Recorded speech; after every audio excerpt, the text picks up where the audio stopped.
एक ही स्टेज पर दुनिया के सबसे बड़े देशों के सबसे बड़े लीडर्स भारत, पाकिस्तान, चीन, रूस, ईरान आए हैं साथ। आपसी तकरार के बीच भी हुआ शंघाई कोऑपरेशन ऑर्गेनाइजेशन समिट। मगर अमेरिका को आखिर क्यों खटक रहा है ये summit? Hello, I am Sahiba Khan and welcome to uncut. I am here for another episode of Bin Manga Gyaan. सोचो कि आपके दोस्त आपके सामने बैठ करके पार्टी की प्लानिंग कर रहे हैं और आपको इंक्लूड तक नहीं कर रहे। डर तो होगा ही। और अगर उनमें से कुछ ऐसे लोग भी हों जिनके साथ वो प्लान कर रहे हों जो आपको फूटी आंख भी ना सुहाएं, तब तो और भी ज्यादा दर्द होगा। बस यही सीन है यहाँ का भी। 2022 का शंघाई कोऑपरेशन ऑर्गेनाइजेशन समिट यानी कि SCO का 22वां एडिशन है ये। 2 दिन के इस इवेंट में पुराने दोस्त और दुश्मन सब कुछ भूल भुलाकर दोनों ही आमने सामने बैठे हैं। दुनिया की नजरें भारत, चीन और रूस पर खास करके टिकी हुई हैं। भारत और चीन के रिश्ते फिलहाल लाइन ऑफ कंट्रोल पर टेंशन के चलते बहुत अच्छे नहीं कहूंगे, मगर रूस भारत और चीन को साथ लाने का काम जरूर करेगा, ऐसा जानकारों का मानना है।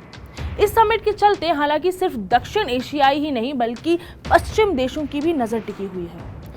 अरे अब दुनिया के एक धड़े के सबसे बड़े देशों के सबसे बड़े लीडर्स आपस में बड़ी बड़ी बातों पर चर्चा करेंगे तो बगल वाले को डर या फोमो तो होगा ही ना। तो पहले आपको हम ये शॉर्ट में बता देते हैं कि SCO आखिर है क्या और फिर वहां से आगे बढ़ेंगे।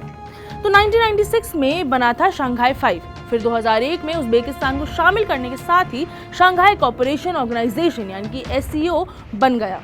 2017 में भारत और पाकिस्तान की एंट्री हुई और 2021 में तेहरान को भी सदस्य पूरा बना लिया गया और ऐसे SCO सबसे बड़े बायलैटरल ऑर्गेनाइजेशन में से एक बन गया।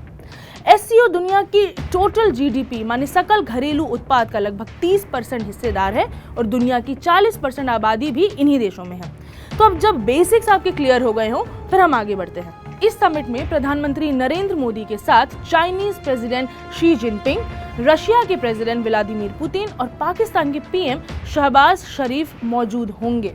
अब इस संस्थान के मेंबर्स की अपनी आपसी रंजिशों की थोड़ी सी बात कर ली जाए तो रूस के प्रेसिडेंट व्लादिमीर पुतिन चाइना के शी जिनपिंग से इस समिट में यूक्रेन पर हमला बोल देने के बाद पहली बार मिल रहे हैं। पश्चिमी देशों की डिप्लोमेसी के खिलाफ रूस और चीन हमेशा से ही साथ दिखाई देते हैं और व्लादिमीर ने ये माना कि चीन को रूस के यूक्रेन पर हमला करने पर कुछ गिले शिकवे जरूर है जो वो खुद पर्सनली जा करके सॉर्ट आउट करेंगे एक 1-on-1 डिस्कशन मीटिंग में। इसी पर बात करें तो UN की आज तक की हिस्ट्री में पहली बार ऐसा हुआ है कि भारत ने रूस के खिलाफ जाकर के वोट दिया है। जी हाँ, अगस्त में यूनाइटेड नेशन सिक्योरिटी काउंसिल में एक प्रोसीजरल वोट में भारत ने यूक्रेन के मसले पर रूस के खिलाफ वोट दिया था। मगर पश्चिमी देशों को क्यों खटक रहा है समिट, ये बात करते हैं। तो रूस, चीन के साथ ईरान भी इस बैठक में शामिल है।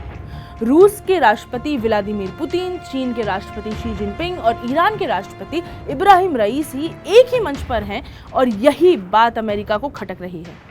ये तीनों देश एंटी अमेरिका माने जाते हैं। इसके अलावा इसमें पाकिस्तान और तुर्की के नेता भी शामिल हुए हैं जिसे अमेरिका शक की निगाहों से देखता है। ईरान पर तो पहले से ही अमेरिका ने प्रतिबंध यानी कि सैंक्शंस लगा करके रखे हैं। तो देखा जाए तो इस मंच पर अमेरिका के खिलाफ रहने वाले देशों की तादाद ज्यादा है। यहाँ रूस भी है, चीन भी है, ईरान भी है और पाकिस्तान के साथ तुर्की भी है। इन देशों की एक साथ एक मंच पर मौजूदगी अमेरिका को कभी नहीं भाएगी। फिर इस समिट में भारत के लिए भी काफी कुछ है पाने के लिए। भारत, ईरान और उज्बेकिस्तान ने भी चीन की तेल और गैस पर मंशाओं पर लगाम लगाने के लिए चाबहार पोर्ट पर व्यापार बेहतर करने की बात 2020 में कही थी, तो उस पर चर्चा काफी प्रोडक्टिव हो सकती। चीन हमेशा भारत पाक के बीच गहमा गहमी को अपने फायदे के लिए इस्तेमाल करता आया है।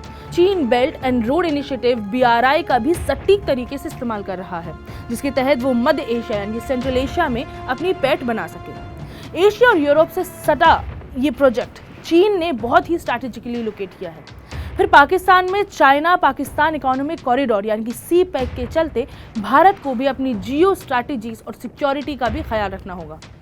सी पैक पीओके यानी कि पाकिस्तान ऑक्यूपाइड कश्मीर के बीच में से गुजर कर जाती है और इस वजह से भारत की संप्रभुता यानी कि सॉवरेनिटी का भी उल्लंघन हुआ है।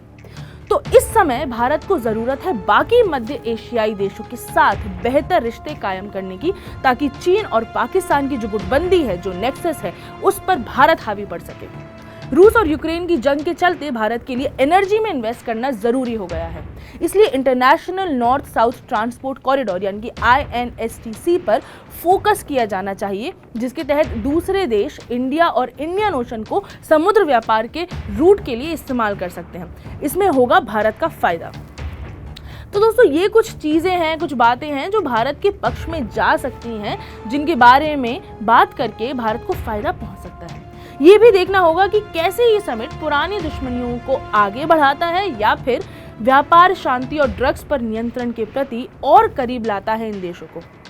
फिलहाल अमेरिका की बात कहें तो जरूर खटक रहा है उसको ये समिट। मुझे इजाजत दें, मैं चलती हूँ। मैं हूँ साहिबा खान और आप देख रहे हैं अनकट।